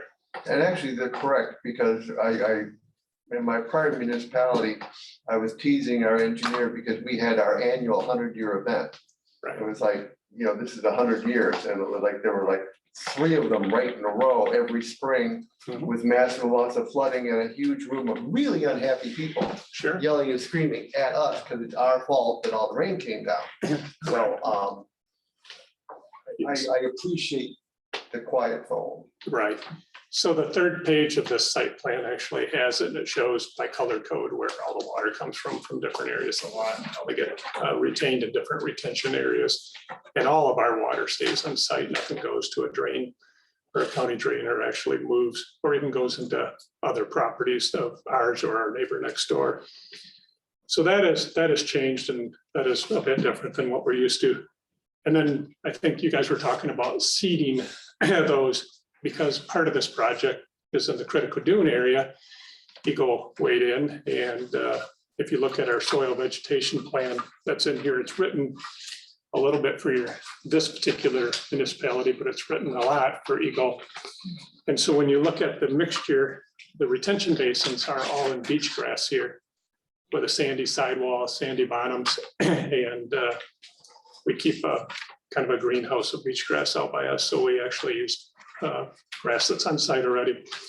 So all of the retention basins are done in beach grass, and then the seed mix that is allowed through the critical dunes is actually little blue stem and Canadian wild rye. And that is the seed mix for the rest of the property that's shown on this key, which is the first page of the site plan. And that area with the Eagles oversight is not allowed to be mowed or watered. So it's left in its natural state. And I'm spending a little time on this vegetation plan because the people would like to have us restore that area to resemble a little bit more of a critical dune area than what it resembles today. A long time ago, that area was planted, plantation planted with Scotch pines, and they're planted, roughly 4 to 5 feet apart. And over the years, they drop a seedling, and now they're 2 or 3 feet apart. If you look at our plan, it goes into a description about how many trees they have us removing, which a significant number of those are not actually on the site plan, they're on the property of ours to the west. But they have us, as part of this permit, removing 733 Scotch pine trees, which seems like a lot.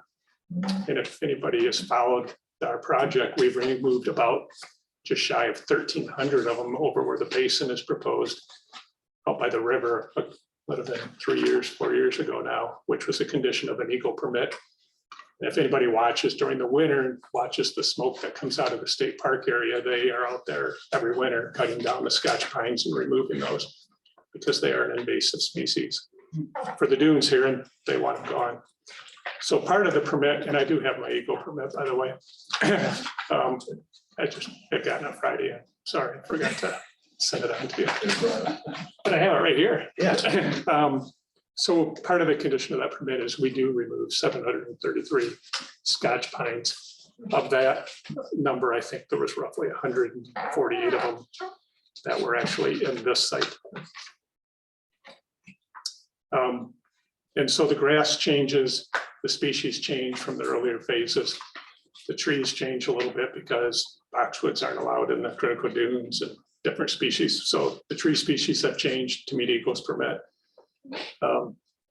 So Allegan County and Eagle didn't like the retention ponds either, so we had to kind of negotiate through that. So Allegan County and Eagle weren't exactly parallel on the same things, but we did work through those. We did have fire department review. We did add another drive through the project at a recommendation of the fire department. We are on city water over there, and we do have fire protection with city water. We do have a proposed septic system for these buildings, which ties 3 buildings into one septic system and 1 drain field. One of those would be in the critical dunes, one is not. One other thing to note is the survey that's in here that was done by Mitchell Morris. I think it's on a front and back page.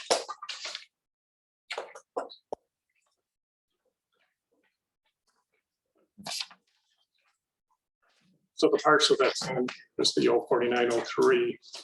If you go to the next page shows the parcel, the 04903, and it shows our neighbors, Linus Starring and his wife, to the east and to the north. And Linus has the dune ride in town here. I think everybody's familiar with the dune ride, but the dune ride kind of goes up the hill off to the east of our property. And then it kind of makes a big circle and goes through our property. And for years, we've given them a lease for $1, which that's a way of saying that it's free, I think, because I don't think I've ever received $1. But so he comes. That's the same with Yeah. the state police, same way. Yeah, same way. We lease. You don't get $1 a year, from them they've either? never paid us. Maybe it's free coffee. But anyways, he goes through about 11 or 12 acres. So we're working, we already worked it out. So Linus and I worked out a deal to do some property line adjustments to get the dune rides back on Linus's property. And then it also gave us an opportunity to add some more feet for a setback for this particular project. Because with the critical dunes there, it just seemed like it was a better fit if we could just create a bigger buffer and keep that natural tree line that's already existing there today. So I had him survey it, and then I went out there with my iPhone, took a picture, printed it, and then because I couldn't see the stakes very well, I drew a line through it and copied it, and then showed you what the existing tree foliage looks like now and what we propose to leave alone. So in essence, instead of our 20-foot setbacks, we'll have 50, and it'll be an area that's locked behind a building or on the side of a building that will stay there in perpetuity.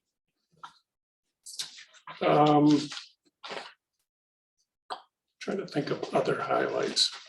The buildings are, I think you got the elevations for the buildings are the same buildings we built before. textures, roof pitch, awnings, building coverage, fire trucks, condominium if it was later. Refuse containers are inside, no outside storage, there's no HVAC in the roofs. No floor drains. Yeah, and I think obviously it was really difficult to hear or talk at the last meeting, but I think I heard most of the comments and we kind of went off to the races and went after pretty much all the permits that are Yeah, the usually. water services, Pardon? the water services. Yes, I put those on a plan, on a utility plan. And a little bit of that, trying to figure out, I mean, if we build these buildings and we get approval, realistically, you're gonna start in today's world, probably summer or fall. And it'll take a year probably to build these buildings and finish up the site. You're gonna go to market roughly a year to a year and a half from now. And we just don't have a crystal ball, or I don't know that I have the belief of exactly what those spaces are gonna look like. So before, when we didn't bring water service or dividing walls or bathrooms in it, we had a little flexibility to be able to identify a customer as things move down and then come back for approval. And Lene summed it up, even though it's a condition, is when you do put dividing walls or you do put bathrooms or you change the inside of the building, you do come back here for a building permit. It does get reviewed by your building planning commission. It does go to the fire department for review again. And if you if you get larger than what your drain fields are planned for, you're back to Allegan County all over again for the health department for septic systems. Questions? Thank you. So, there's a planning commission. Much better, I heard you loud and clear. I just couldn't see you last time. much better. It is really about though, because I think this is the third time where it's almost the same thing, where it's the same project, it's the same buildings. And I go back and I look at the first site plan approval and it was one piece of paper and an 8.5 by 11. And that was the first approval. And then the second one was 3 pieces of paper and 3 pieces of paper on the front of it that were very short. And then this one was like, okay, we got to plan the whole thing and get every approval before we're here. And I think that's actually great. It makes a lot more work for us, but it usually that's stuff that we've done it afterwards, but this time we've done it ahead of time. You're the kind of developer said, if I'm going to do this and you actually do it, it's not for people like you that it's required that you do all the paperwork. It's for the people who say, oh, I'll take care of that. Right. They have a memory problem. Yeah, I mean, we've got more property here, so we aren't going anywhere. So we got clientele that expect, pretty high level of something. So I feel like I mean, I commend staff, the other organization, like the fire department and the engineer and the developer for getting together and working it out. There was a better system for that, because I started just taking them and I would get their list and I would just copy it and throw it in Word and I just blue line it and go back to them. So I'd go back to Dana or I'd go back to Lene. But the problem is quite often you miss, you're a month later or you're 2 months later because there's these turns and you get the plans, and her comments come a week before the meeting. There's no time there to do it, but obviously mine started 3 or 4 months ago, so I had plenty of time for Q&A. But the Q&A is helpful because sometimes they'll write things and I'm like, I have no idea what they mean by that. And so I think it's great that you guys did that. And I also want to say, I mean, clearly you've hit, a product that there's a need for, because no doubt about people are buying them. I mean, otherwise you wouldn't continue to build them. Right. But having said that, because there is a need for it, it's great that we've that you guys have dug into this and really set a template, for going forward as to how we can address future projects like this that may come forward. So I think it's great. So The only question I had really had when I was reviewing was regarding the property line adjustment, but you made that clear. Right, so it'll be a little bigger than what's on this narrative that right now shows it at 6.49 acres. So we'll grow 30 feet on the north, 30 feet on the side, so it'll probably be about 7.5 acres by the time we're done. Because we'll pick up a little bit from Starring, and then we'll use some of our property to the west to make our 30-foot. I do have a question on the utility plan. There's Sure. I don't have it in front of me, but there's a note number 2. It says no floor drains are to be connected to the sanitary system. And I know you say there's no drains being installed, but when they are, because they eventually somebody's. Yeah, it's Allegan County and the state of Michigan, when you do a commercial project like this, they require your septic system has 2 permits, one from Allegan County. And because technically it turns into a, as they classify it, a public-private septic system, almost the same as a like a recreation park or something like that, because you may have 10 owners on one septic system. And so they're always looking for responsibility. If it fails, who takes care of it? So they call it a public-private system. And so Allegan County refers to the state of Michigan and how you need a Part 41 permit. So your septic is now regulated by the state of Michigan and Allegan County, and you aren't allowed to hook a floor drains up to it. And they actually come out and verify that you don't with a smoke test. So they just drain down into the. No, if you were going to put drains here, you would have to have an oil separator. You'd have to get another permit from the state for drains very specifically. Okay. All right. Thanks. Anybody else have any questions or comments? No? All right, thank you. So I guess is there a Motion, we need a motion? Unless there's, anybody else has anything else to say. I'll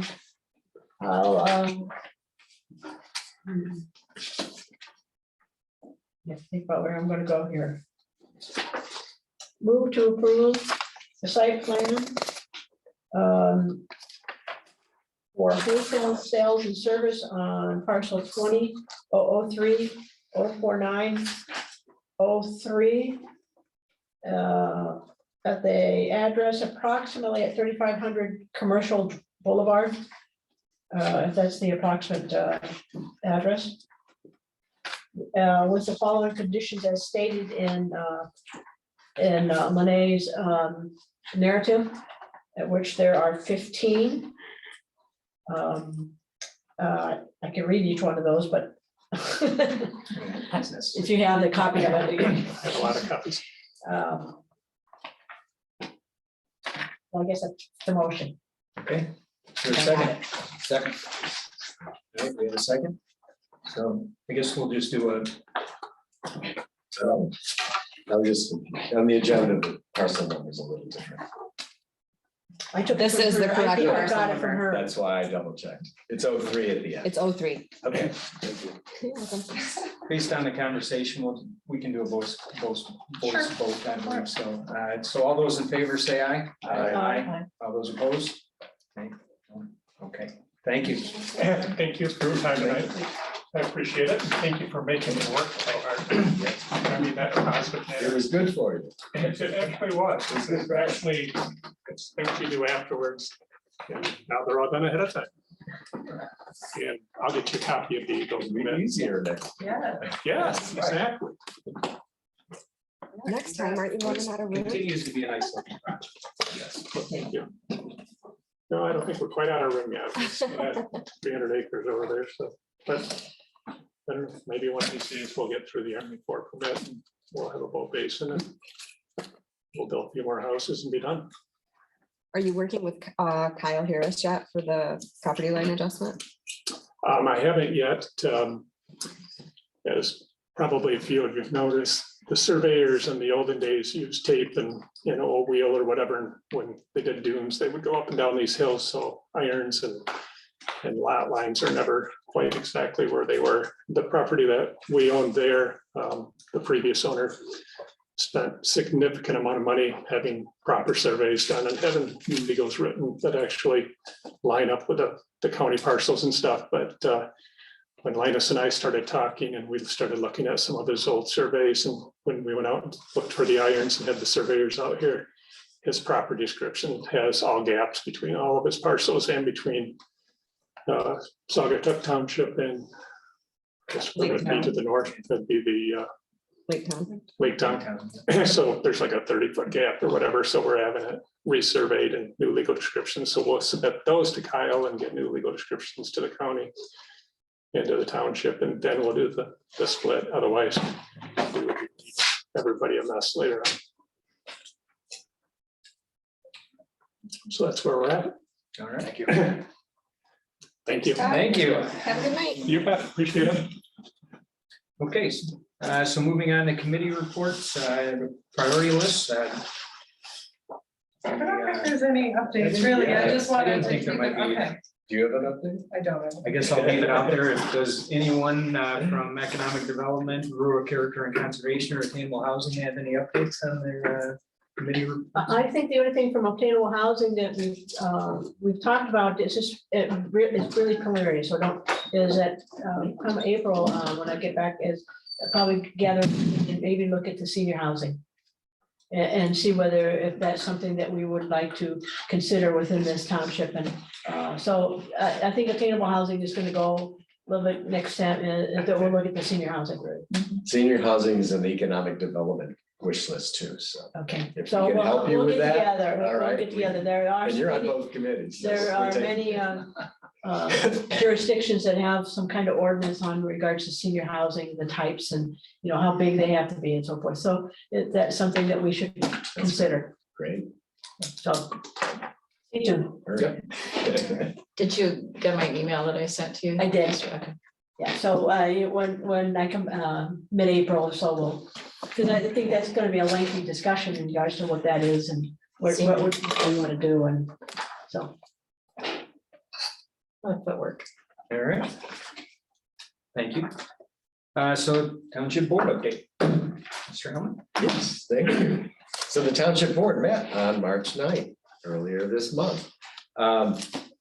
We had a special board meeting and public hearing prior to the regular board meeting, and this was a requirement of the Natural Resources Trust Fund for the grant application we've applied for relative to the Blue Star Bike Trail. 8 members of the public spoke in support of the board approving an application to the trust fund for a grant to develop the bike trail from Maple Street to Old Allegan Road and from North Street to Holland Street, which would require running through Amalanshire Park. You know all about that. Well, that's the park nobody knows is there. That is township under the park's purview. So it was a quick meeting, unanimous vote to proceed with the application, and I believe the deadline was met, and it's in the hands now of the trust fund board.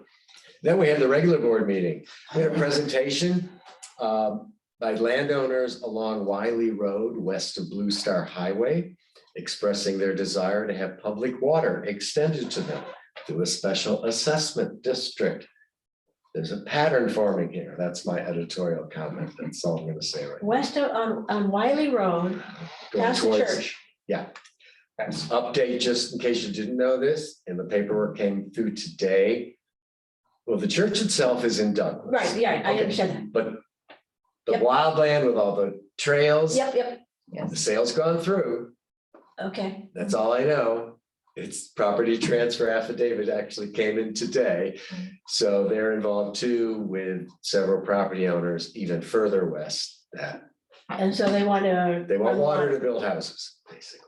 Okay. Which is really opposed to the people on Lake Shore because that'll loop the system. There is a pop plus there, correct? Oh, yeah, I get it. I'm like, well, there's nothing, there's not many residents down. Well, exactly. And it gets back to the language in the master plan about developers should pay for water extensions. but- Yeah. So there'll be more on that to come. Oh, well, then the next item, we voted to appoint Ken Butler to the planning commission, which I'm glad we did.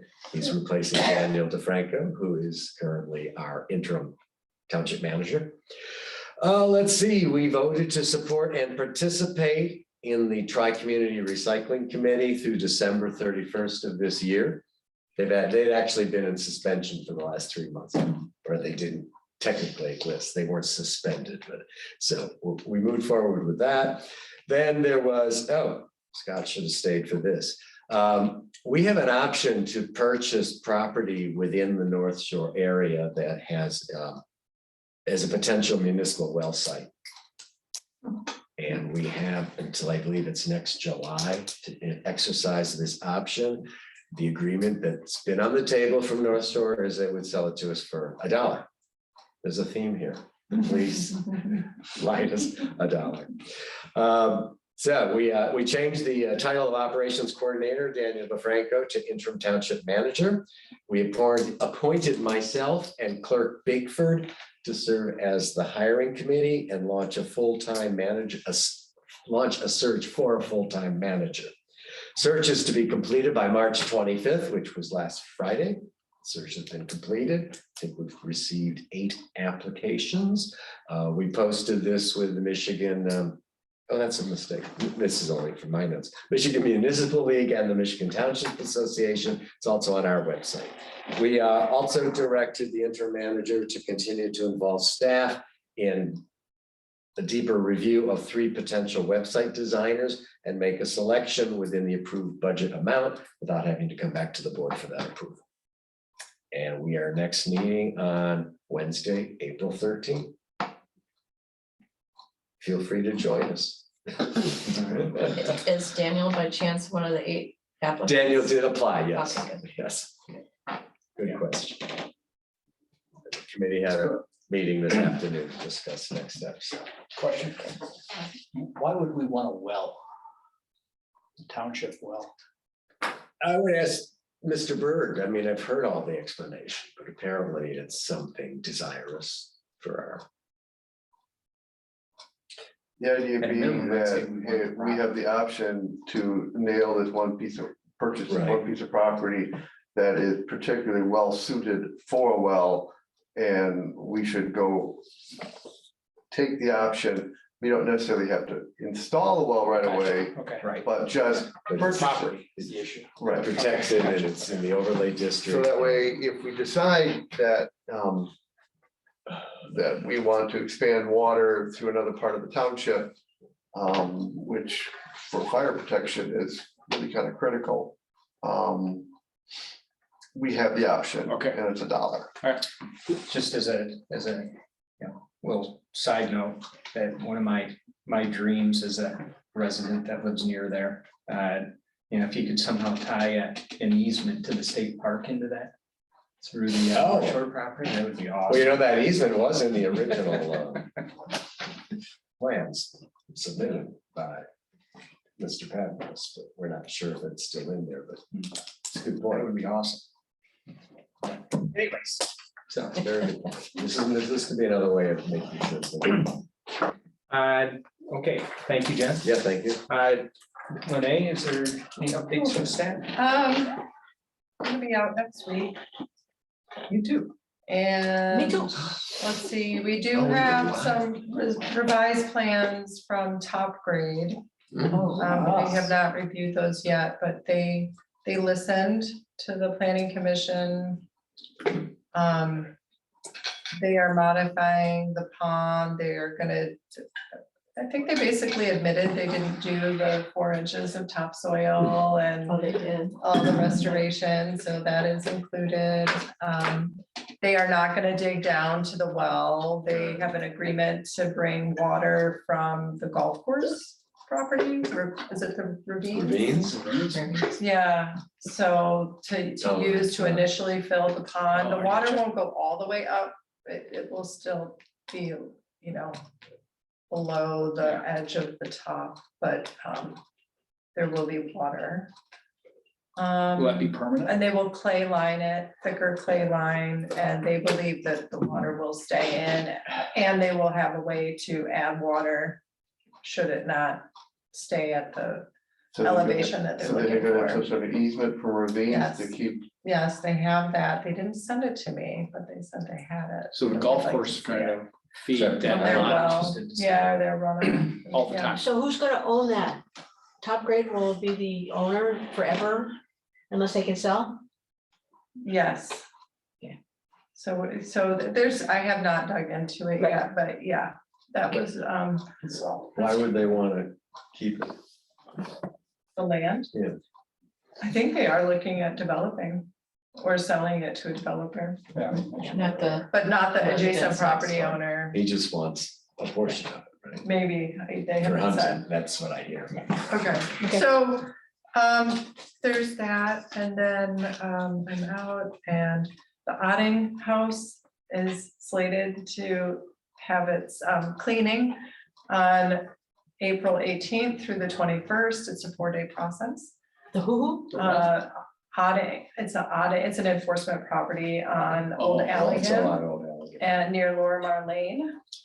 I drive by. I know. Did the that's- eviction that's where I happen? live. So supposedly, I emailed the county, I talked to the county last week, and they were going to post a do not occupy, do not habitate notice because of the failing septic system and drain field.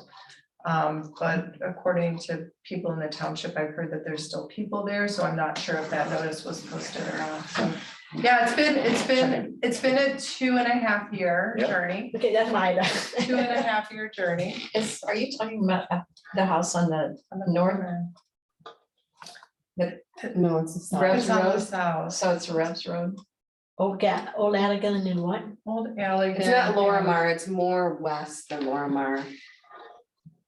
What's the one that, I think it's Revs I Road. think it is. The guys that work on all the cars. All the Yes, cars, and the all van the boats, and- the van, yeah. It's, and I'm trying to think what else is going on. I mean, I think pretty soon the Lakeshore Motel will be coming in for site plan review of their additions. We did have an application that's sort of on hold right now for a private road back there with Joe Malakas. That doesn't have to come to the planning commission per se. It might, but it doesn't have to. Those are some of the big things. I'm sure I'm forgetting a million things. Have you had any preliminary contact from our friend Nick Capoletti regarding his purchase of the Cobalt Inn? No, haven't heard of that. No contact from the people that bought the property across from Dairy Days.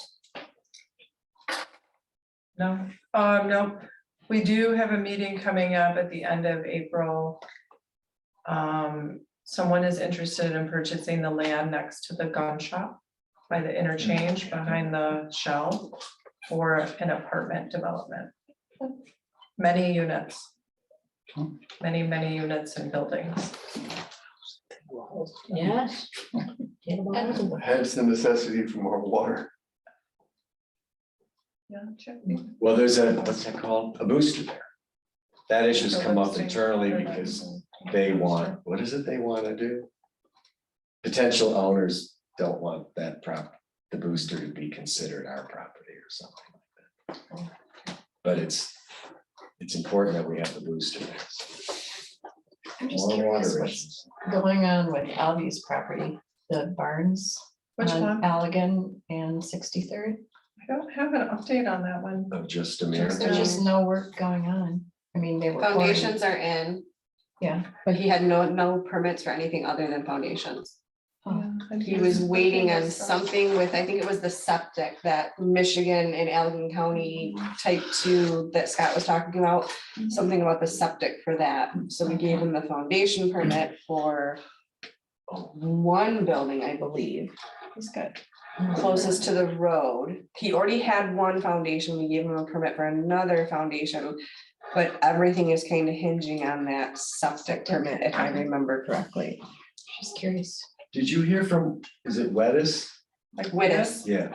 Did he contact you He last did. week? Okay, He because he did. came into the office. Yeah, they're working with the neighbor. I also heard from Ref Electric, who wants to do an addition, so, He said he wants to do less than he. yeah, he's got which I approved. said, that's cool. Okay. You can do No, that.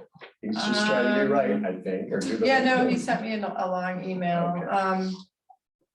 I was at a conference last week, the Congress for the New Urbanism. And I went to a few sessions on housing. I think the biggest thing, the conversation that's happening right now is about climate change. And there is a big debate among the new urbanist community, whether it's our role to handle it through mitigation or through adaptation. And so there was this big debate, which was really entertaining to watch two people. Because ultimately, I think everybody just realized that it's both, right? There are certain things you can do through mitigation and other things through adaptation, but there's this group called the Place Initiative. I recommend looking it up. It's through the Congress for New Urbanism, but they've done all of the climate analysis and identified the receiver communities where, you know, decades from now, when we have uninhabitable places, you know, the coasts pretty much everywhere except for the Appalachia, like the west side of the Appalachian Mountains, and then it's a backwards number 7, and it's the Lake Belt. It's called, so Ohio, Indiana, Michigan are these receiver cities and towns. And so, you know, I think as we consider growth patterns and the way that we develop, you know, how are we doing that and keeping in mind potential population increases from that, and then just development, how we develop in a way that is more sustainable, frankly. You know, like today, the impervious surface, I think, is a big one. I mean, paving over, tree protection, it is, you know, we need that for stormwater and urban heat island effect. So that was pretty interesting. Just some of the housing things about like smaller houses, cottage courts, you know, ways that we can design and orient buildings onto a green and minimize, again, widths of streets, use alleys, things like that to, you know, that creates that social cohesion, but it's also environmentally, you know, sound. So, yeah. Some of that stuff it was good. All right, Yeah, sorry. I'll entertain a motion to adjourn. So move. Hi. All right, thank you, everyone. Thank you. Oh, wow. All right. Job 10. Yeah, well, he told me he wasn't gonna talk. at his first meeting. Well, I don't think that's his nature. I push his button. So somebody bought that property. Actually. Somebody bought the property. Yeah.